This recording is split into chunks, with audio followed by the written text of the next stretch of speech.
ഗുരവേ ഗൗരചന്ദ്രായ രാധികായ തദാലയെ കൃഷ്ണായ കൃഷ്ണഭക്തായ തദ്ഭക്തായ നമോ നമഃ. ഹരേ കൃഷ്ണ. പ്രിയപ്പെട്ട എല്ലാ ഭക്തർക്കും എൻ്റെ വിനീതമായ പ്രണാമം. ഗ്രന്ഥരാജ ശ്രീമദ് ഭാഗവതം പ്രഥമസ്കന്ധം 2-ാമത്തെ അധ്യായത്തിലെ 16-17 രണ്ട് ശ്ലോകങ്ങളാണ് നമ്മൾ ഇന്നലെ ചർച്ച ചെയ്തത്. ഇന്ന് നമ്മൾ 18-ാമത്തെ ശ്ലോകം നോക്കാൻ പോകുന്നു. ഇന്നലെ നമ്മൾ പറഞ്ഞിരുന്നു ഭക്തിയുടെ ആ ഒരു സ്റ്റേജസാണ് 16-ാമത്തെ ശ്ലോകം മുതൽ 22-ാമത്തെ ശ്ലോകം വരെ പറയുന്നത് എന്നുള്ളത്. അതിൽ 16-17 നമ്മൾ ചർച്ച ചെയ്തു. ഇനി 18 നമ്മൾ ഇന്ന് 18 മുതൽ നോക്കുന്നു. അപ്പോൾ 9 ചവിട്ടുപടികൾ ഭക്തിയിലുണ്ട്. അതായത് 9 സ്റ്റേജസ് ഉണ്ട്. ശ്രദ്ധ, സാധുസംഗ, ഭജനക്രിയ, അങ്ങനെ 9 സ്റ്റേജസ് പറയുന്നു. പിന്നെ 14 സ്റ്റേജസ് നമ്മുടെ ആചാര്യന്മാർ പറയുന്നതും ഇന്നലെ പറഞ്ഞിരുന്നു. അതിൽ ഭജനക്രിയ അനർത്ഥ നിർവൃത്തി വരെ ആയിട്ടുണ്ട്. ഇനി മുന്നോട്ടുള്ളതാണ് നമ്മൾ ഇന്ന് കാണാൻ പോകുന്നത്. ശ്ലോകം 18 നോക്കാം. നഷ്ടപ്രായേഷു അഭദ്രേഷു നിത്യം ഭാഗവത സേവയ ഭഗവതി ഉത്തമശ്ലോകേ ഭക്തിർഭവതി നൈഷ്ഠികി. നഷ്ടപ്രായേഷു അഭദ്രേഷു നിത്യം ഭാഗവത സേവയ ഭഗവത്യുത്തമശ്ലോകേ ഭക്തിർഭവതി നൈഷ്ഠികി. നഷ്ടപ്രായേഷു അഭദ്രേഷു നിത്യം ഭാഗവത സേവയ ഭഗവതി ഉത്തമശ്ലോകേ ഭക്തിർഭവതി നൈഷ്ഠികി. രത്നമാതാജി. ഹരേ കൃഷ്ണ. ഓം നമോ ഭഗവതേ വാസുദേവായ.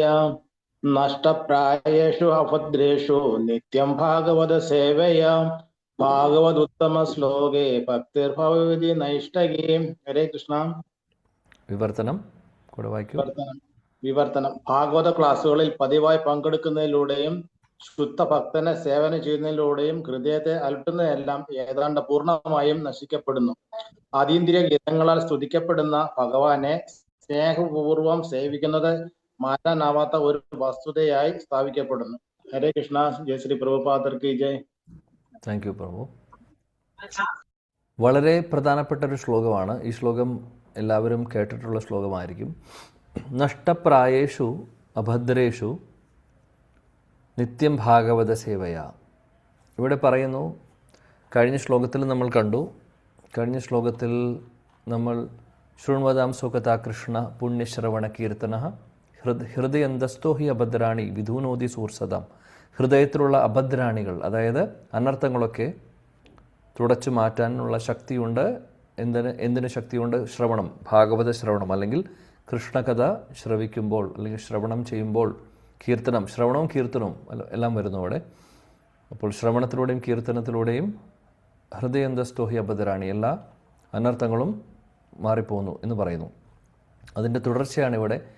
നഷ്ടപ്രായേഷു അഭദ്രേഷു. വീണ്ടും പറയുന്നു അഭദ്രേഷു, അതായത് നഷ്ടം അല്ലെങ്കിൽ നശിച്ചു പോകുന്നു, നശിപ്പിക്കുന്നു. എന്തിനെയാണ് നശിപ്പിക്കുന്നത്? അനർത്ഥങ്ങളെ നശിപ്പിക്കുന്നു. എങ്ങനെയാണ് അനർത്ഥങ്ങൾ നമ്മുടെ ഹൃദയത്തിൽ നിന്ന് പോകുന്നത്? നിത്യം ഭാഗവത സേവയ. നിത്യവും ഭാഗവത സേവ നമ്മൾ ചെയ്യുകയാണെങ്കിൽ, അതാണ് പറയുന്നത്. ഭഗവതി ഉത്തമ ശ്ലോകെ ഭക്തിർഭവതി നൈഷ്ഠികി. അത് അടുത്ത എഫക്റ്റാണ് പറയുന്നത്. ആദ്യം പറയുന്നത് എന്താണ്? നഷ്ടപ്രായേഷു അഭദ്രേഷു. ഹൃദയത്തിലുള്ള എല്ലാ അനർത്ഥങ്ങളും മാറിപ്പോകുന്നു. അതാണ് ആദ്യത്തെ എഫക്റ്റ്. അതായത് ഭാഗവതം പഠിക്കുമ്പോൾ, ഭാഗവത സേവ ചെയ്യുമ്പോൾ, ഇതാണ് പറയുന്നത്. നിത്യവും ഭാഗവത സേവ ചെയ്യുമ്പോൾ ഉണ്ടാവുന്ന എഫക്റ്റുകൾ എന്തൊക്കെയാണെന്ന് പറയുന്നത്. ആദ്യത്തെ പറയുന്നു നഷ്ടപ്രായേഷു അഭദ്രേഷു. അനർത്ഥങ്ങളെല്ലാം നശിച്ചു പോകുന്നു. അനർത്ഥങ്ങൾ ഹൃദയത്തിലുള്ളതെല്ലാം പോകുന്നു. പിന്നെ പറയുന്നു ഭഗവതി ഉത്തമ ശ്ലോകേ ഭക്തിർഭവതി നൈഷ്ഠികി. പരമദിവ്യോത്തമ പുരുഷൻ ഭഗവാനോടുള്ള ആ ഭക്തി, പരിശുദ്ധ ഭക്തി, അതെല്ലാം ആ ഭക്തി, ശരിക്കുമുള്ള ഭക്തി, ശുദ്ധഭക്തി നമ്മുടെ ഹൃദയത്തിൽ ഉദിക്കുന്നു. അതാണ് പറയുന്നത്. അതും എഫക്റ്റാണ്. അപ്പോൾ അനർത്ഥങ്ങൾ പോലും മാത്രമല്ല, പരിശുദ്ധ ഭക്തിയും നമ്മുടെ ഹൃദയത്തിൽ വരുന്നു.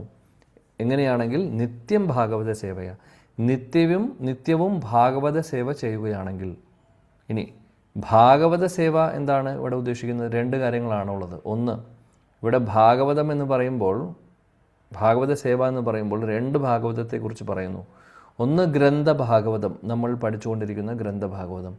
രണ്ട് മഹാഭാഗവതർ അല്ലെങ്കിൽ പരിശുദ്ധ ഭക്തർ. അപ്പോൾ പരിശുദ്ധ ഭക്തരെ സേവിക്കുമ്പോഴും അതേപോലെ തന്നെ ഗ്രന്ഥഭാഗവതം പഠിക്കുകയും കേൾക്കുകയും ചെയ്യുമ്പോഴും രണ്ട് കാര്യങ്ങളാണ് പറയുന്നത്. നിത്യം ഭാഗവത സേവ എന്ന് പറഞ്ഞു കഴിഞ്ഞാൽ രണ്ട് ഭാഗവതം അവിടെ വരുന്നു. ഒന്ന് ഗ്രന്ഥഭാഗവതവും ഒന്ന് വ്യക്തി അല്ലെങ്കിൽ പരിശുദ്ധ ഭക്തൻ, വ്യക്തി ഭാഗവതം അല്ലെങ്കിൽ മഹാഭാഗവതർ എന്ന് പറയാം. അപ്പോൾ ഇതാണ് നമ്മൾ ഓർക്കേണ്ട കാര്യം. അപ്പോൾ നിത്യവും ഭാഗവതം കേൾക്കണം, ഭാഗവതം ചർച്ച ചെയ്യണം, ഗ്രന്ഥഭാഗവതം, കൂട്ടത്തിൽ പരിശുദ്ധ ഭക്തരെ അല്ലെങ്കിൽ വൈഷ്ണവരെ നമ്മൾ സേവിക്കുകയും ചെയ്യണം. ഇതാണ് പറയുന്നത്. അങ്ങനെ ചെയ്യുമ്പോൾ എന്താണ് സംഭവിക്കുന്നത്? ഹൃദയത്തിലുള്ള അനർത്ഥങ്ങൾ നശിച്ചു പോകുന്നു, പരിശുദ്ധ ഭക്തി നമ്മുടെ ഹൃദയത്തിൽ ഉദിക്കുന്നു.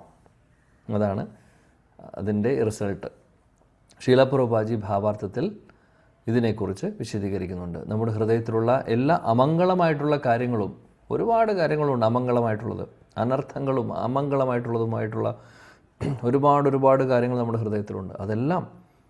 അതെല്ലാം നശിച്ചു പോവുകയാണ് ചെയ്യുന്നത് നമ്മൾ ഭാഗവതത്തെ ആശ്രയിക്കുമ്പോൾ. ഈ പറയുന്ന രണ്ട് ഭാഗവതവും അവിടെ വരുന്നു.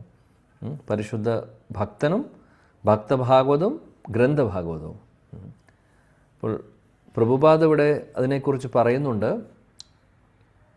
ഭക്തഭാഗവതൻ അല്ലെങ്കിൽ മഹാഭാഗവതർ അല്ലെങ്കിൽ പരിശുദ്ധ ഭക്തൻ എന്നു പറയുന്ന ആ വ്യക്തിയും ഗ്രന്ഥഭാഗവതം തമ്മിൽ വ്യത്യാസമില്ല, അത്രമാത്രം ശക്തിയുണ്ടെന്ന് പറയുന്നു. ഓക്കെ, ഗ്രന്ഥഭാഗവതം നമ്മൾ ഒരുപക്ഷെ അംഗീകരിച്ചിട്ടുണ്ടാവും. ഭഗവാനെക്കുറിച്ചുള്ള ലീലകൾ പറയുന്നതാണ്, ഭഗവാന്റെ ഗ്രന്ഥ അവതാരമാണ് എന്നുള്ളതൊക്കെ നമ്മൾ പറയും. അതേപോലെ തന്നെ വളരെ ശക്തിയുള്ളതാണ് പരിശുദ്ധ ഭക്തർ. ഭക്തരെ സേവിക്കുമ്പോൾ, വൈഷ്ണവരെ സേവിക്കുമ്പോൾ നമുക്ക് കിട്ടുന്ന ആ റിസൾട്ടും ഒരുപാട് ശക്തിയാണുള്ളത്. അതാണ് പറയുന്നത്. ഇവിടെ രണ്ട് ഭാഗവതം എന്ന് പറയുമ്പോൾ രണ്ട് കാര്യങ്ങൾ.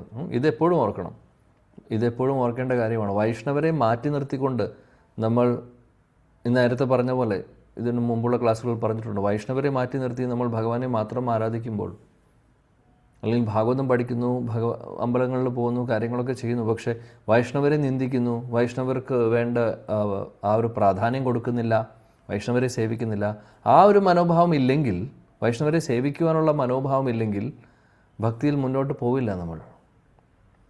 അതാണ് കനിഷ്ഠരും മധ്യമധികാരിയും ഉത്തമാധികാരിയും തമ്മിലുള്ള വ്യത്യാസങ്ങൾ നമ്മൾ പഠിച്ചപ്പോൾ അവിടെ പറഞ്ഞിട്ടുണ്ടായിരുന്നു. കനിഷ്ഠാധികാരികളാണ്, പ്രാകൃത ഭക്തരാണ് വൈഷ്ണവരിൽ അവർക്ക് വിശ്വാസം ഇല്ലാത്തവർ. എന്നാൽ ഭക്തിയിൽ മുന്നോട്ട് പോകുന്തോറും നമുക്ക് വൈഷ്ണവരോടുള്ള വിശ്വാസം കൂടുന്നു. പിന്നീട് ഭഗവാനെ സേവിക്കുന്നത് പോലെ തന്നെ പ്രധാനപ്പെട്ടതാണ് വൈഷ്ണവരെ സേവിക്കുന്നത് എന്നുള്ള ഒരു ഭാവം നമ്മുടെ ഉള്ളിൽ വരുന്നു. ശരിക്കും പറയുകയാണെങ്കിൽ ഭഗവാൻ ആഗ്രഹിക്കുന്നത് ഭഗവാന്റെ ഭക്തരെ സേവിക്കുവാനാണ് കൂടുതൽ ആഗ്രഹിക്കുന്നത്. അതാണ് ഭഗവാന്റെ ആഗ്രഹം. അതാണ് പറയുന്നത്, ആരാധനാനാം സർവേഷാം വിഷ്ണുർ ആരാധനം പരം തസ്മാത് പരതരം ദേവി തദീയാന സമർച്ചനം.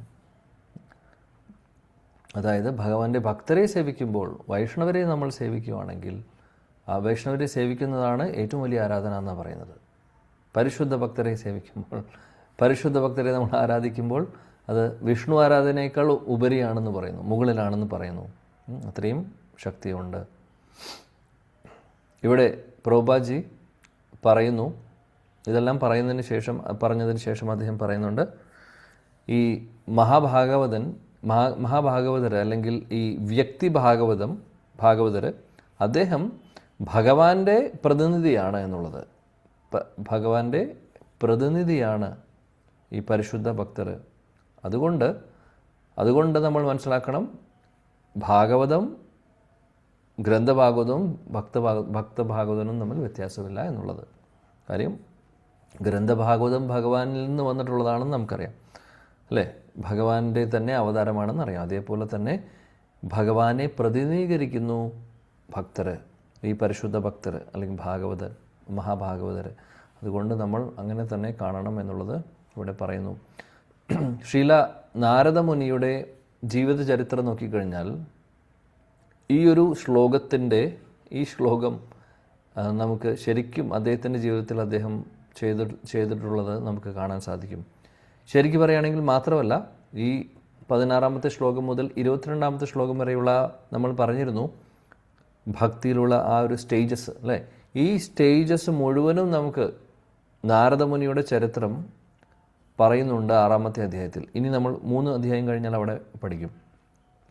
അവിടെ പറയുന്നുണ്ട് നാരദമുനിയുടെ ഹിസ്റ്ററി പറയുന്നുണ്ട്, അദ്ദേഹം എങ്ങനെയാണ് നാരദമുനി ആയത് എന്നുള്ളത്.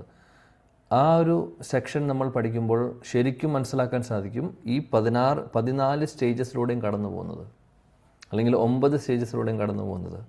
നമുക്കത് 9 14 എങ്ങനെ വേണമെങ്കിലും നമുക്ക് പറയാം. 9 ജനറലായിട്ടുള്ള ഒരു സ്റ്റേജസ് ആണ് പറയുന്നത്.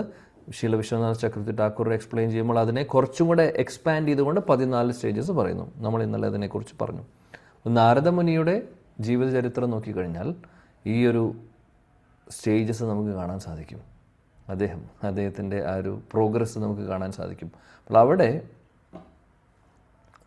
നമുക്ക് കാണാം നാരദമുനി ഭഗവാന്റെ ഭക്തരെയും സേവിക്കുന്നുണ്ട്, ഭക്തർ പറഞ്ഞു കൊടുത്ത ഭാഗവതവും സേവിക്കുന്നു. അതായത് പരിശുദ്ധ ഭക്തരെ അവിടെ നാരദമുനി സേവിക്കുന്നുണ്ട്. അവിടെ നിന്നാണ് എല്ലാത്തിൻ്റെയും തുടക്കം. ആ മഹാഭാഗവതരിൽ നിന്നാണ് നാരദമുനിക്ക് എല്ലാ അനുഗ്രഹങ്ങളും കിട്ടുന്നത്. ഭക്തപാദധൂലിയാര ഭക്തപാദജൽ ഭക്തഭുക്ത അവശേഷ തീന മഹാബൽ. ചൈതന്യ ചരിതാമൃതത്തിൽ വരുന്ന ശ്ലോകമാണ്. അവിടെ പറയുന്നു 3 വളരെ ശക്തിയുള്ള കാര്യങ്ങളുണ്ട്. എന്താണ്? ഭക്തപാദധൂലി, ഭക്തരുടെ പാദധൂലി, ഭക്തപാദജൽ അല്ലെങ്കിൽ ഭക്തരുടെ തൃപ്പാദങ്ങൾ അഭിഷേകം ചെയ്ത ആ ചരണാമൃതം, ഭക്തഭുക്ത അവശേഷ പരിശുദ്ധ ഭക്തർ കഴിച്ച പ്രസാദത്തിൻ്റെ ഉച്ഛിഷ്ടം. ഇത് 3 ഒരുപാട് ശക്തിയുള്ളതാണെന്ന് പറയുന്നു. അപ്പോൾ ഇത് കിട്ടുവാണെങ്കിൽ അത് സേവിക്കുന്നവർക്ക് അതിൻ്റെ ഫലം അവർക്കുണ്ടാവും. നാരദമുനിക്ക് ഇതെല്ലാം നടന്നിരുന്നു. കാര്യം നാരദമുനി പരിശുദ്ധ ഭക്തരെ അവിടെ മഹാഭാഗവതർ വീട്ടിൽ വന്ന സമയത്ത് അവരെ സേവിക്കുന്നു. അവരുടെ പാദധൂലി, അവരുടെ അഭിഷേകം ചെയ്ത ചരണാമൃതം, പാദജലം, ചരണാമൃതം, അതേപോലെ ഭുക്ത അവശേഷം അവരുടെ മഹാപ്രസാദത്തിന് അവശിഷ്ടം എല്ലാം അവർ കിട്ടിയിട്ടുണ്ട് നാരദമുനിക്ക്. അങ്ങനെ നാരദമുനിയുടെ പിന്നെ അതേപോലെ തന്നെ അവർ എന്താണ് ഭക്തിയുത സേവനങ്ങളെന്ന് പറഞ്ഞു കൊടുക്കുന്നു, ശ്രീമദ് ഭാഗവതം പറഞ്ഞു കൊടുക്കുന്നു, അല്ലെങ്കിൽ ഭഗവാനെക്കുറിച്ച് പറഞ്ഞു കൊടുക്കുന്നു, എന്താണ് ചെയ്യേണ്ടതെന്ന് പറഞ്ഞു കൊടുക്കുന്നു, എല്ലാം പറഞ്ഞു കൊടുക്കുന്നു. അപ്പോൾ അത് അദ്ദേഹം ഫോളോ ചെയ്യുന്നു, സക്സസ് ആവുന്നു. അപ്പോൾ അതാണ് ഒരു കാര്യം നമ്മൾ ഓർക്കേണ്ടത്. പിന്നെ ഭാഗവതരെ അല്ലെങ്കിൽ മഹാഭാഗവതരെ സേവിക്കുന്ന കാര്യത്തിൽ നമ്മൾ ഇന്നലെയും പറഞ്ഞിരുന്നു അതിനെക്കുറിച്ച്. സേവനം എന്ന് പറയുന്നത് ഫിസിക്കലി സേവനം ചെയ്യുന്നത് മാത്രമല്ല, വപ്പുസേവ മാത്രമല്ല, വാണിസേവയാണ് ഏറ്റവും പ്രധാനപ്പെട്ടത്. കാര്യം എന്താണോ അങ്ങനെയുള്ള പരിശുദ്ധ ഭക്തർ നമുക്ക് പറഞ്ഞു തരുന്നത് അത് ജീവിതത്തിൽ ആചരിക്കുമ്പോഴാണ് നമുക്ക് മാറ്റങ്ങൾ ഉണ്ടാകുന്നത്. അത് ഓർക്കണം. ഇവിടെ പറയുന്നു നിത്യം ഭാഗവത സേവയെന്ന് പറഞ്ഞപ്പോൾ 2 കാര്യങ്ങൾ. ഒന്ന്, ഗ്രന്ഥഭാഗവതം സേവിക്കുക, കേൾക്കുക, പാരായണം ചെയ്യുക, ക്ലാസ്സുകൾ അറ്റൻഡ് ചെയ്യുക, നമ്മളിപ്പോൾ ചെയ്യുന്നത് അത് ഒരു കാര്യം. 2, പരിശുദ്ധ ഭക്തരെ സേവിക്കുക. പരിശുദ്ധ ഭക്തരെ സേവിക്കുന്നതും 2 തരത്തിലാണ്. ഫിസിക്കലി വപ്പു സേവയുണ്ട്, വാണി സേവയുണ്ട്. ഇതെല്ലാം നമ്മൾ ഓർക്കണം. ഭാഗവത സേവ എന്ന് പറയുമ്പോൾ ഇതെല്ലാം നമ്മുടെ ഉള്ളിൽ വരണം. അതാണ് നമ്മൾ മനസ്സിലാക്കേണ്ടത്. പിന്നീട് പ്രഭുപാദി ഭാവാർത്ഥത്തിൽ പറയുന്നു ഗ്രന്ഥഭാഗവതം നമ്മൾ പഠിക്കേണ്ടത് ഭക്തരിൽ നിന്നാണ് എന്നുള്ളത്. അതും വളരെ ഇമ്പോർട്ടൻ്റ് ആണ്. അഭക്തർക്ക് എന്തായാലും ഭാഗവതം എക്സ്പ്ലെയിൻ ചെയ്യാൻ അവരെ കൊണ്ട് സാധിക്കില്ല. എന്നാലും ചിലപ്പോൾ പല കാര്യങ്ങളും വളച്ചൊടിച്ചുകൊണ്ടുള്ള ഒരു വിശദീകരണമാണെങ്കിൽ, തത്വങ്ങൾ മനസ്സിലാക്കാതെ അങ്ങനെയുള്ള ഭാഗവതം ആണ് നമ്മൾ കേൾക്കുന്നത്, അങ്ങനെ പറയുന്ന ആളിൽ നിന്നാണ് നമ്മൾ കേൾക്കുന്നതെന്നുണ്ടെങ്കിൽ നമ്മൾക്ക് പുരോഗതിയൊന്നും ഉണ്ടാവില്ല. അതുകൊണ്ട് നമ്മൾ ഒരിക്കൽ പറഞ്ഞിട്ടുണ്ട്, ഭാഗവതം ഒരു ഉപജീവന മാർഗമാക്കി മാറ്റി. അതായത് പൈസയ്ക്ക് വേണ്ടിയിട്ട് ഭാഗവതം പറയുന്നു, പാരായണം ചെയ്യുന്നു, അല്ലെങ്കിൽ സപ്താഹം നടത്തുന്നു, അങ്ങനെയുള്ള കാര്യങ്ങൾ ചെയ്യുന്നുണ്ടെങ്കിൽ അതിന് എഫക്റ്റ് ഉണ്ടാവില്ല. വിചാരിച്ച അത്ര എഫക്റ്റ് ഇല്ല. കുറച്ച് എഫക്റ്റ് എന്തായാലും ഉണ്ട്. കാര്യം എന്താണെന്ന് വെച്ചാൽ ഭാഗവതമാണ് പറയുന്നത്, അതുകൊണ്ട് ഭഗവാനെക്കുറിച്ചാണ്. പക്ഷേ ഉദ്ദേശം കൂടെ പ്രധാനപ്പെട്ട കാര്യമാണ്. പറയുന്ന വ്യക്തിയുടെ ശുദ്ധീകരണം, അദ്ദേഹത്തിൻ്റെ പരിശുദ്ധി, അദ്ദേഹത്തിൻ്റെ ഹൃദയത്തിലുള്ള ശുദ്ധി, അദ്ദേഹത്തിൻ്റെ ഹൃദയത്തിലുള്ള പരിശുദ്ധിയും പ്ലസ് കൂട്ടത്തിൽ അദ്ദേഹം എന്ത് ഉദ്ദേശത്തോടു കൂടിയിട്ടാണ് പറയുന്നത് അതിലും കാര്യമുണ്ട്. അതായത് ആ ഒരു മഹാകാരുണ്യത്തോടു കൂടിയിട്ടാണോ, അതായത് കേൾക്കുന്ന ആളുകളുടെ ഹൃദയത്തിൽ പരിവർത്തനം വേണം എന്നുള്ള ഒരു ആഗ്രഹത്തോടു കൂടി ഭാഗവതം പറയുമ്പോൾ ആ ഒരു എഫക്റ്റ് കേൾക്കുന്നവർക്ക് ഉണ്ടാവും.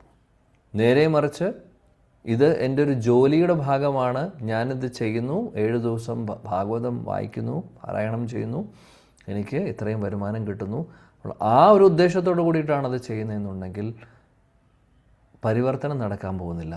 കാര്യം ഉദ്ദേശശുദ്ധി ശരിയല്ല, ഉദ്ദേശം ശരിയല്ല, അല്ലേ? ആ ഒരു ലക്ഷ്യം അല്ലെങ്കിൽ ആ ഒരു കാരുണ്യത്തോടു കൂടിയിട്ടല്ല അവർ ചെയ്യുന്നത്. ഇപ്പോൾ പ്രഭുപാദ്ജി, ശിലപ്രഭുപാദ് ഇത്രയും ഡീറ്റെയിൽ ആയിട്ട് ഭാവാർത്ഥങ്ങളൊക്കെ പറഞ്ഞു തരുന്നത് എന്തെങ്കിലും ഉദ്ദേശിച്ചിട്ടാണോ?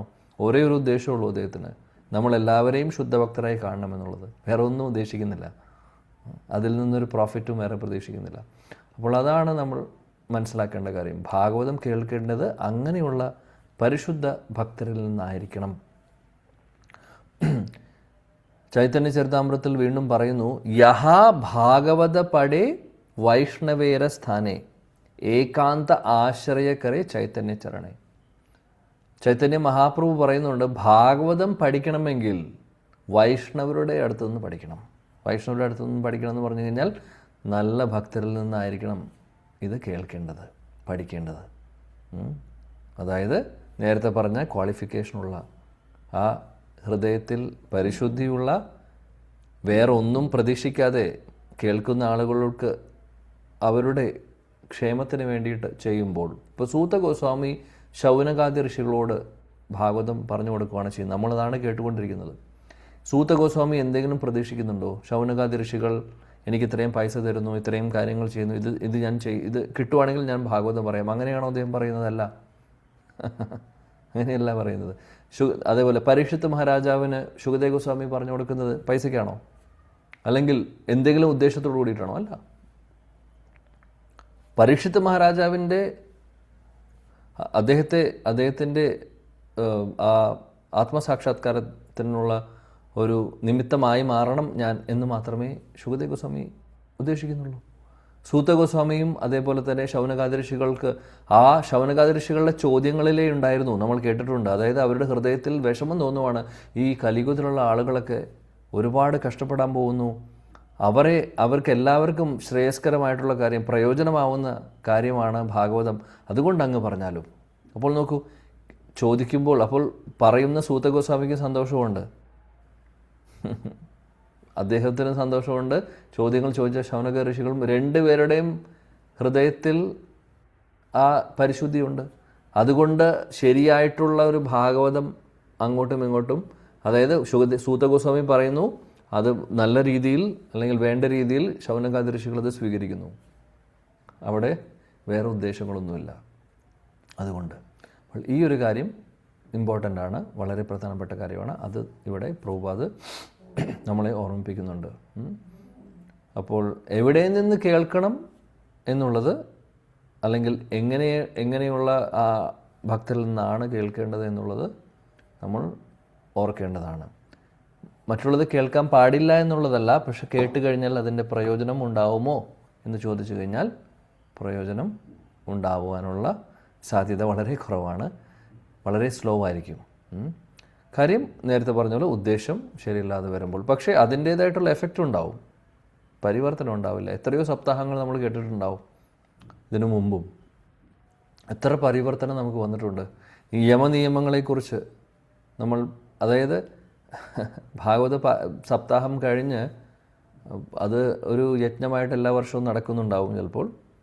പക്ഷേ ആ പറയുന്ന വ്യക്തി നമ്മൾ ഫോളോ അപ്പ് ചെയ്ത, ഓക്കെ, നമ്മൾ എത്രമാത്രം പ്രോഗ്രസ് ആയിട്ടുണ്ട് ഭക്തിയിൽ എന്നുള്ളത് അടുത്ത പ്രാവശ്യം അദ്ദേഹം തന്നെ വരുവാണെങ്കിൽ ചെക്ക് ചെയ്യുന്നുണ്ടോ നമ്മളിൽ നിന്ന്?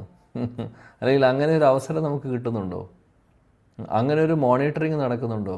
അല്ലേ? ഇതെല്ലാം ആവശ്യമാണ്. കാര്യം ഭാഗവതം പറയുമ്പോൾ നേരത്തെ പറഞ്ഞ പോലെ ആ ഉദ്ദേശം ശുദ്ധമായിരിക്കണം. പറയുന്ന ആളുടെയും അതേപോലെ തന്നെ റിസീവ് ചെയ്യുന്ന കേൾക്കുന്ന ആളുകളും ഇതൊരു എൻ്റർടൈൻമെൻറ്റ് എന്നുള്ള രീതിയിലല്ല, നമ്മുടെ ഓരോരുത്തരുടെയും ശുദ്ധീകരണത്തിനാണ് ഞാനിത് കേൾക്കുന്നത് എന്നുള്ള ബോധ്യവും നമുക്ക് വേണം. അങ്ങനെയാണെങ്കിൽ എന്തെങ്കിലും വ്യത്യാസങ്ങളും ഉണ്ടാവും, ഇല്ലെങ്കിൽ പ്രത്യേകിച്ച് നമുക്കൊന്നും വ്യത്യാസങ്ങളും ഉണ്ടാവില്ല. അപ്പോൾ അതാണ് ഈ ശ്ലോകത്തിൽ നിന്ന് പഠിക്കുന്ന കാര്യങ്ങൾ ശ്രീല പ്രഭുപാദ് പറയുന്നു. ഇനി ഇവിടെ നേരത്തെ പറഞ്ഞ ആ ഒരു സ്റ്റേജസിനെ കുറിച്ച് പറയുമ്പോൾ അനർത്ഥ നിർവൃത്തിയും നിഷ്ഠയും വരുന്നുണ്ട്. കാര്യം നഷ്ടപ്രായേഷു അഭദ്രേഷു നിത്യം ഭാഗവത സേവയ ഭഗവതി ഉത്തമ ശ്ലോകെ ഭക്തിർഭവതി നൈഷ്ഠികി. അവിടെ നൈഷ്ഠികി എന്ന് പറയുന്നുണ്ട് അല്ലേ? അവിടെ ഒരു നിഷ്ഠ വരുന്നുണ്ട്. അനർത്ഥ നിർവൃത്തിയുടെ കാര്യം പറയുന്നുണ്ട്. അതായത് ഭാഗവത സേവ ചെയ്യുമ്പോൾ വ്യക്തി ഭാഗവതം അല്ലെങ്കിൽ ഗ്രന്ഥഭാഗവതം സേവിക്കുമ്പോൾ എന്താണ്? അഭദ്രാണികൾ അല്ലെങ്കിൽ അനർത്ഥങ്ങൾ നശിക്കുന്നു. കൂട്ടത്തിൽ ഭക്തിർഭവതി, ഭക്തി നമ്മുടെ ഹൃദയത്തിൽ വരുന്നു. നിഷ്ഠ, ഭക്തിയിൽ നിഷ്ഠ വരുന്നു. അതാണ്, ഭക്തിയിൽ നമുക്ക് നിഷ്ഠ വരുന്നു, നമ്മൾ സ്ട്രോങ് ആവുന്നു. അതാണ് ഇവിടെ ഈ ഒരു ശ്ലോകത്തിൽ പറയുന്നത്. ശ്രീല വിശ്വനാഥ് ചക്രവർത്തി ഠാക്കൂറിൻ്റെ എക്സ്പ്ലനേഷനിൽ 14 സ്റ്റേജസിൽ നമ്മൾ കഴിഞ്ഞ ദിവസം പറഞ്ഞു. സതാം കൃപ, മഹത് സേവ, ശ്രദ്ധ, ഗുരുപാദാശ്രയ, ഭജനേഷു സ്പൃഹ. ഇത്രയും നമ്മൾ കഴിഞ്ഞ 2 ശ്ലോകത്തിലായിട്ട് പറഞ്ഞു. ഇനി 18ാമത്തെ ശ്ലോകത്തിൽ വരുന്നത് ഒന്ന് ഭക്തിയാണ്.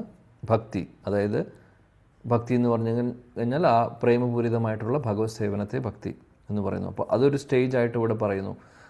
ശ്രീല വിശ്വനാഥ് ചക്രവർത്തി ഠാക്കൂർ പറയുന്നു, ആ ഭജനേഷു സ്പൃഹ കഴിഞ്ഞു കഴിഞ്ഞാൽ ആദ്യത്തെ എന്തായിരുന്നു? സതാം കൃപ, അതായത് ഭഗവാന്റെ പരിശുദ്ധ ഭക്തരുടെ മഹാകൃപ.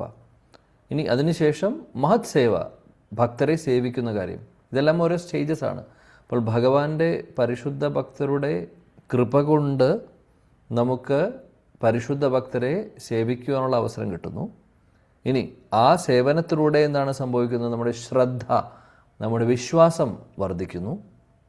അങ്ങനെ നമ്മൾ വിശ്വാസത്തോടുകൂടി സേവനം ചെയ്ത് മുന്നോട്ട് പോകുമ്പോൾ ഒരു പരിശുദ്ധ ഭക്തൻ നമ്മുടെ ജീവിതത്തിൽ ഗുരുവായിട്ട് നമുക്ക് കിട്ടുന്നു. ഇനി ആ ഗുരുവിൻ്റെ ശിക്ഷണത്തിൽ നമ്മൾ ഭക്തിയുത സേവനങ്ങൾ വീണ്ടും പരിശീലിച്ച് അദ്ദേഹത്തെ സേവിച്ചുകൊണ്ട് മുന്നോട്ട് പോകുമ്പോൾ എന്ത് സംഭവിക്കുന്നു?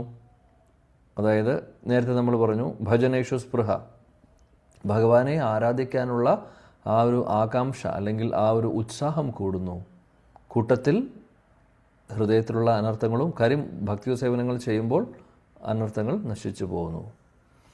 പിന്നീട് ഇവിടെ ഈ ഒരു ശ്ലോകത്തിൽ എത്തുമ്പോൾ ഭക്തി എന്ന് പറയുന്ന ആ പ്രേമപൂരിതമായിട്ടുള്ള ഭക്തിയാണ് ഉദിക്കുന്നത്, അല്ലെങ്കിൽ അതാണ് നമ്മുടെ ഹൃദയത്തിൽ വരുന്നത്, അല്ലെങ്കിൽ അത് ഡെവലപ്പ് ആവുന്നത്. കൂട്ടത്തിൽ വേറൊരു കാര്യം കൂടെ ഇവിടെ പറയുന്നുണ്ട്. ഇവിടെ നഷ്ടപ്രായേഷു അഭദ്രേഷുവിനെ കുറിച്ച് പറയുമ്പോൾ ശ്രീല വിശ്വനാഥ് ചക്രവർത്തി ഠാക്കൂറിൻ്റെ എക്സ്പ്ലനേഷൻ പ്രകാരം അദ്ദേഹം പറയുന്നു, അനർത്ഥാപഗമം.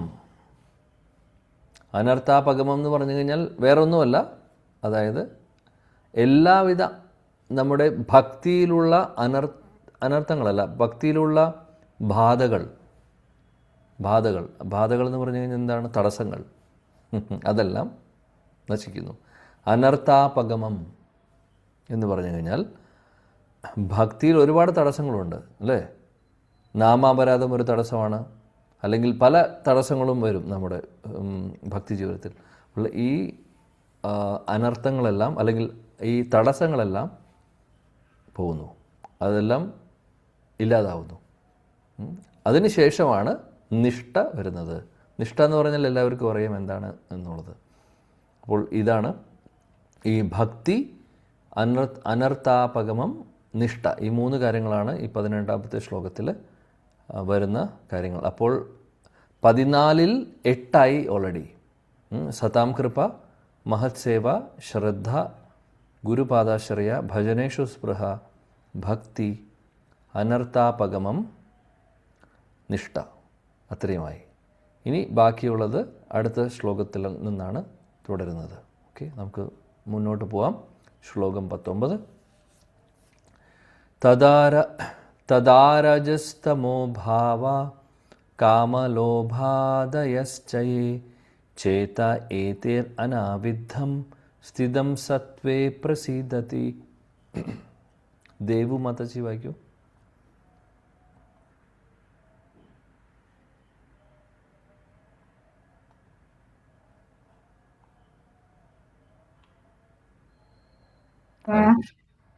കാമലോഭാദയസ്തേ ചേതേതേരാവിദ്ധം സ്ഥിതം സത്വേ പ്രസീദതി. വിവർത്തനം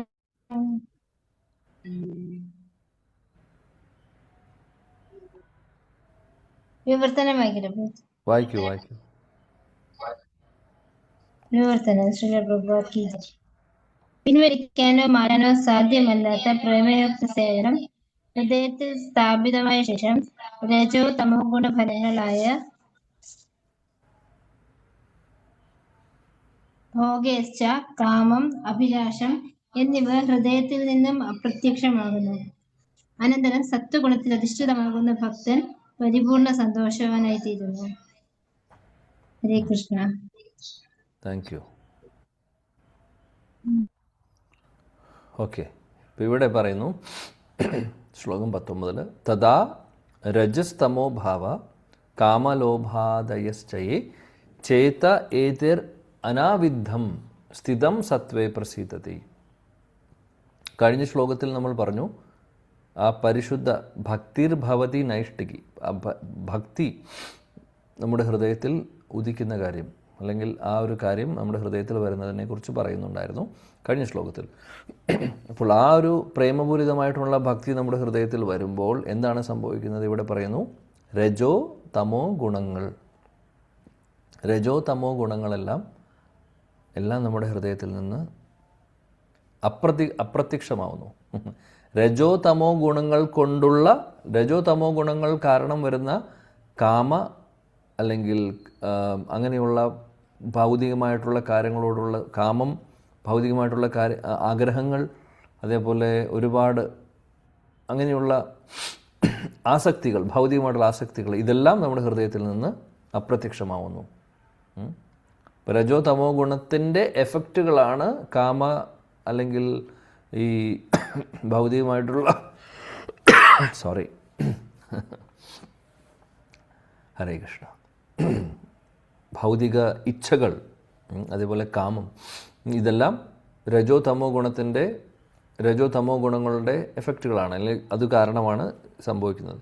അപ്പോൾ പ്രേമപൂരിതമായിട്ടുള്ള ഭക്തി നമ്മുടെ ഹൃദയത്തിൽ വരുമ്പോൾ രജോ തമോ ഗുണങ്ങളുടെ എഫക്റ്റുകളാവുന്ന കാമ ആഗ്രഹം, മറ്റുള്ള ഭൗതിക ആഗ്രഹങ്ങൾ, അങ്ങനെയുള്ള കാര്യങ്ങളെല്ലാം നമ്മുടെ ഹൃദയത്തിൽ നിന്ന് അപ്രത്യക്ഷമാവുന്നു. പിന്നീട് പറയുന്നു അങ്ങനെ ആ ഭക്തൻ സത്വഗുണത്തിൽ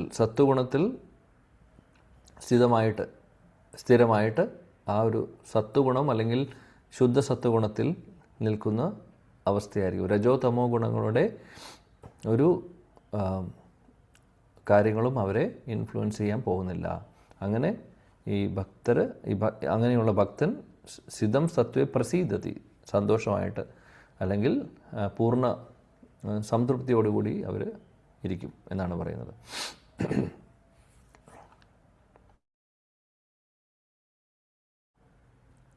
ഇവിടെ ഭാവാർത്ഥത്തിൽ പ്രഭുപാദ് പറയുന്നു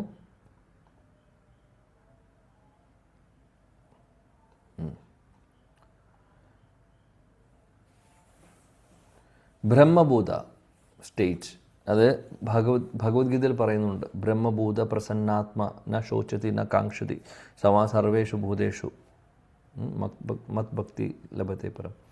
അവിടെ ആ ശ്ലോകത്തിലും പറയുന്നു ബ്രഹ്മഭൂത പ്രസന്നാത്മ. ബ്രഹ്മഭൂത എന്ന് ഉദ്ദേശിക്കുന്നത് വേറൊന്നുമല്ല, ആത്മാനന്ദ എന്ന് പറയുന്ന ഒരു അവസ്ഥ. അതായത് ആത്മീയതലത്തിൽ നമുക്ക് ആനന്ദം കിട്ടുന്നൊരവസ്ഥ. അതെങ്ങനെയാണ് കിട്ടുന്നത്? ഭക്തിയിലൂടെ മാത്രമാണ്. ആത്മീയ ആനന്ദമല്ല നമുക്ക് ഭൗതികമായിട്ടുള്ള കാര്യങ്ങൾ ചെയ്ത് ഭൗതിക തലത്തിലുള്ള സന്തോഷം എന്ന് പറയുന്ന ആത്മീയ ആനന്ദമായിട്ടൊരു ബന്ധമില്ല. ഇപ്പോൾ നല്ല ഭക്ഷണം കഴിക്കുന്നു, രുചിയുള്ള ഭക്ഷണം കഴിക്കുന്നു, നമുക്കൊരു സന്തോഷം കിട്ടും. അത് ആക്ച്വലി ആത്മീയ തലത്തിലുള്ള സന്തോഷമല്ല, നമ്മുടെ ഇന്ദ്രിയത്തിന് സന്തോഷമാകുന്നു, അതുകൊണ്ട് ഹാപ്പിയായി. അതേപോലെ ഓരോ ഇന്ദ്രിയങ്ങളും എടുത്തോളൂ. നമ്മുടെ പഞ്ചേന്ദ്രിയങ്ങൾ എടുത്തു കഴിഞ്ഞ് കഴിഞ്ഞാൽ, അല്ലെങ്കിൽ ഏത് വേണമെങ്കിൽ ഇന്ദ്രിയങ്ങൾ എടുത്തോളൂ, ആ ഇന്ദ്രിയങ്ങളെടുത്ത് ആ ഇന്ദ്രിയങ്ങളിൽ നിന്ന് കിട്ടുന്ന എന്തെങ്കിലും സുഖങ്ങളുണ്ടെങ്കിൽ അത് ആത്മാനന്ദമല്ല, അത് ജഡാനന്ദമാണ്. ജഡാനന്ദം പറഞ്ഞു കഴിഞ്ഞാൽ ഈ ഇന്ദ്രിയങ്ങൾ ജഡമാണ്, അല്ലെങ്കിൽ ഭൗതിക തലത്തിലുള്ളതാണ്. അപ്പോൾ അതിൽ നിന്ന് കിട്ടുന്ന ആനന്ദവും അങ്ങനെ തന്നെയാണ്. എന്നാൽ ആത്മാനന്ദം എന്ന് പറഞ്ഞു കഴിഞ്ഞാൽ ബ്രഹ്മഭൂത, അല്ലെങ്കിൽ ശരിക്കും അത് ആത്മീയ തലത്തിലുള്ള ആനന്ദമാണ്.